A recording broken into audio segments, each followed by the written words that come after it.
Porsche's mid-engine but still very flat six powered Boxster came onto the scene in the late 1990s and proved itself to be an extremely popular and also lower cost alternative to the larger 911 that everybody wanted. And when it came time to replace the original Boxster, Porsche did it once again and brought us the 987. This one right here is just a basic 987 2007 Porsche Boxster, complete with the 2.7 liter flat six motor in the back, and it sends its glorious internal combustion engine power to the rear wheels only via a 5-speed Tiptronic automatic transmission in this one. There's a couple things that I want to bring up in this video. Number one, the fact that the current Boxster is about to be replaced with an electric version because Porsche thinks that's going to make any sense and get them any sales. Spoiler alert, if you guys are watching in Stuttgart, it's not, so stop. An electric Boxster is just going to be a dumpster fire, but we'll have to see how they do with that. And then another thing is that this Boxster only has 245 horsepower and it only has a regular Tiptronic traditional automatic transmission. Later Porsche Boxsters and Caymans offered a dual clutch transmission in Porsche's famous PDK, which had lightning fast shifts and a crazy insane launch control, but this is just a traditional 5-speed automatic transmission. And I'm wondering if one, a basic regular automatic transmission Porsche Boxster can be a fun car to drive, and two, if it's actually worth the price that these things command. So on that note, let's embark on our review type tour of the first Porsche on the Topher Parker Cars channel, this 2007 Porsche Boxster. Let's start off with the number one most important thing when it comes to a Porsche sports car like this: practicality. Of course I'm joking, but it's worth noting practicality in this case with the Porsche Boxster because it has this mid-engine layout, meaning there is no engine up front and no engine all the way in the back. This thing actually has two trunks, apparently. Let's check out the first one, which, as you would expect for a real Porsche sports car, is underneath the hood here. You have quite an honestly surprisingly deep trunk area up here, and these hood struts are very strong, as you can tell. There is quite a large trunk area up front, more than you would honestly be forgiven to expect. It's very wide and deep. It has the typical glow-in-the-dark pull this lever in case you're kidnapped and stuffed in the front of a Porsche Boxster, in case you want to, oh gee, I don't know, on the freeway, on your way to the woods where you'll be inevitably killed and buried. If you want to just pop the hood so your burglar immediately knows that you're escaping and also can't see where he's going, it might be worth just waiting until the woods. But that is there for regulatory reasons, of course, and it's honestly pretty surprising to see a front trunk right there. But if you're used to your Boxsters, your Caymans, and your Porsche 911s, then that's what you should be led to expect. But there's also, unlike in the larger 911, a rear trunk. So let's switch around back and have a look. So we then move to the back of the Porsche Boxster, and there are a couple things that you need to know real quick. Number one, the 987 Porsche Boxster was the first Boxster to be joined by a hardtop equivalent that was known as the Cayman. The Cayman was more of a driver's car, and it was more focused on performance, whereas the Boxster's ethos was more in cruising and enjoying the sound of that flat six. It was less about performance, although there were still things like the Boxster Spider RS that retained that focus on performance. But overall, if you're looking for just an automatic transmission 2.7 liter Boxster, you weren't planning on taking it on many canyon roads or any track days. That was more for the Boxster S with a manual transmission. I'm gonna pop the trunk there, and we look at the back and you see that is the deployable active spoiler, which is obviously in its deployed state. And they didn't really design it very well. It looks kind of weird sticking out like that. It almost makes you think that the engineering got cut off right at the very end, and all you have to do is just walk up and slide this last panel into place and it was ready to go. Not their best execution of a deployable rear spoiler, but it's something on the Boxster, as well as a pretty surprisingly large rear trunk space as well. It's not often that you get in a sports car and you get two trunks, but you have it right here. And both trunks have a pretty good amount of space to them, honestly. This is one of the most practical sports cars of this size. But another thing is, how do you get to the actual engine in the Porsche Boxster? It's underneath here somewhere, and I'm wondering how you can actually get access to it. Basically, the process works a little bit like this. You start by putting the roof up halfway, and then that opens some space for you to unhook a couple things, move a bunch of things out of the way. There's a really good 10-minute video guide that I'll link on the screen right now if you want to actually get a full in-depth video on how to access the engine. But basically, once the process is all done, you can access it from the top and from the front. But because it's a little bit difficult, you have various different parts around the car where you can add engine oil, brake fluid, and washer fluid, because again, it's a 10-minute video on how to do this on YouTube, and I got about 2 minutes in before getting scared and not wanting to proceed anymore with a car that doesn't belong to me. So all I can offer is some words, and you can imagine what the engine looks like from where you're sitting watching this video, likely on the toilet.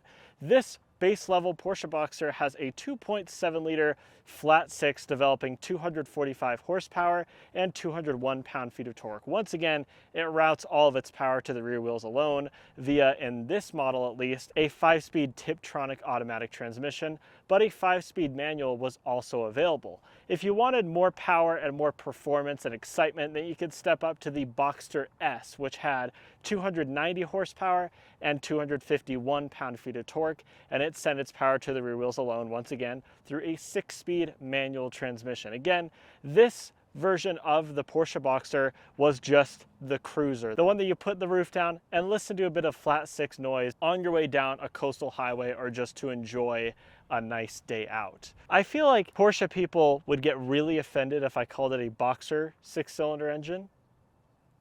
Is that true? You're already typing in the comments? I could feel it? Okay, my bad. So before we take this car out for a drive, let's have a look at what the 2nd generation Boxster had to offer when it came to interior amenities, luxury, and comfort. As you'd expect for a Porsche Boxster / Cayman, it is only a 2-seater. There's never been a 4-seater version as far as I can tell. I sit inside and I'm met with Porsche interior of the mid-2000s, meaning it was still mostly driver focused with a center mounted tachometer, but it was starting to welcome some new age modern technology. Things like this navigation system right here, which by modern standards is kind of laughable, especially with the amount of buttons that it has all around it. I mean, it even has a number pad for making phone calls and things like that. Nowadays, all of this is put in a touch screen, but overall, it's still pretty easy to use and pretty intuitive. It's not something that you'd typically rely on, especially the navigation feature. I would just use my phone. And then you move to the gauge cluster, which is a traditional analog gauge cluster, but as what you'd expect for the mid-2000s, it has some extra information and a few screens stashed about. They're black and white screens that don't offer that much utility, but they give you the basic information, things that you want, like your digital speed readout, or your fuel range, or the temperature outside, or the time that it is at the moment. So it gives you just enough to make you feel comfortable, but not so much that it's overbearing, which to me, I honestly like. And then there's one more thing to date this car in the period that it's in, and that's the word Tiptronic that you see placed twice on either side of the steering wheel. Because back then, car companies, especially Volkswagen, didn't really know how best to put in a manual shift function on their automatic transmissions, so they did it completely wrong here, because you have 2 toggle switches on either side, and they both do the same thing. You press it up for changing up a gear, press it down for changing down a gear. Nowadays, the Porsche Boxster has glorious shift paddles on the outside of the steering wheel to operate. It's also glorious PDK transmission. This is just miserable plastic toggle switches that control the miserable 5-speed automatic transmission in this car. It's definitely putting itself in its time. So if I were looking at one of these and I wanted more driver enjoyment, I'd obviously go for a manual transmission. But as you would well expect, the manual transmission commands a higher value in these. So if you want something to just cruise around, the automatic should be fine. But I don't know, we're gonna take it out on the road here and find out what it's like here in a minute. And then it's just typical Porsche stuff. You have your ignition key all the way over on the left. Turn the key and you hear that glorious flat six roar itself into life. That's something that's gonna be robbed from us in the next Boxster that they're gonna ruin, just saying. And it's a pretty basic interior overall. The one slightly overly German thing that you can find in here is the cup holder layout. You look around in the inside of the Boxster and you can't find the cup holders at all. That's because if you press this button right here, this cover opens and it reveals that the cup holders that are supposed to be inside, that you press on and then they fold themselves open in a Germanic, overly engineered manner, are missing. They're not there. So let's just test the cup holder. Yeah, there are other things that I do like the center mounted tachometer, as you would expect from a Porsche Boxster, which it still has to this day. Even the Cayenne still has something like that. You sit nice and low, the driving position is excellent, and you've got all of this sky to play with. So with that, let's see if this Porsche can still be fun with this automatic transmission and the base engine by taking it out on the road and seeing how it drives.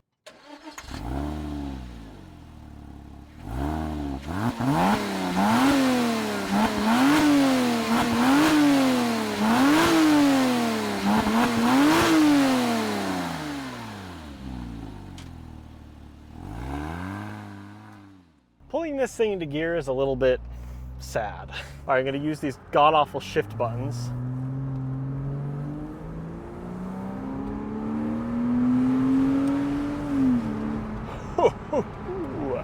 Oh yeah, the way that I can sum this up the best is that yes, this automatic transmission does kind of ruin everything, at least for me, because it's just an old school automatic. It's definitely not fit for a Porsche sports car, that's for sure. Also, this engine, only 245 horsepower and just a tad over 200 pound-feet of torque. You notice that. It is not a fast car. You look at this and you think, Porsche sports car, I bet that thing's crazy fast. Well, let's find out. Knocking back into manual mode, I've got these little lights that illuminate through each gear on the gauge cluster, which is fun. All right, let's hit it.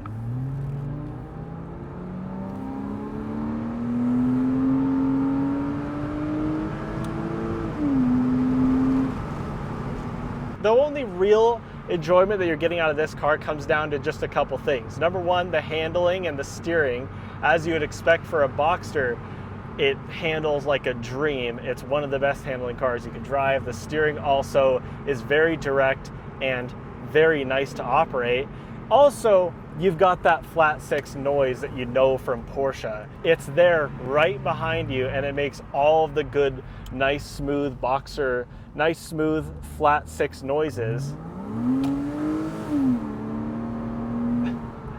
And honestly, I have to say one thing, because this thing isn't very fast, that means you've got more free rein to hear that means you've got more free rein to put your foot down and hear that Porsche flat six behind you sing. You can listen to that engine behind you and enjoy it and not really break too many traffic laws, and that's not something that you can say for a lot of Porsche sports cars that are out on the roads. Well, you're doing that in this 245 horsepower. It feels kind of slow in a Porsche, but it's enough to not feel slow in any car, and it just sounds good as you go through the gears, and I really like that about this. Now, I would really like to have a manual transmission. I think that would make this thing absolutely awesome to drive.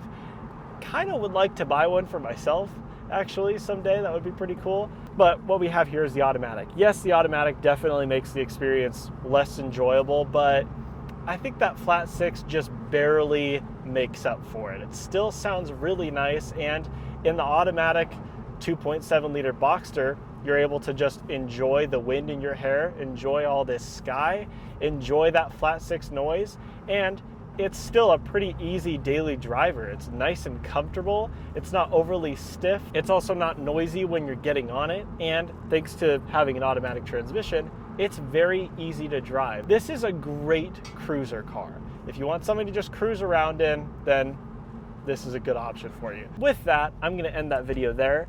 Hope everybody liked our first Porsche experience together on the channel, and I want everyone to like, subscribe, have a fantastic day, do all the normal YouTube stuff as well, and I'll see you guys in the next one. Bye-bye.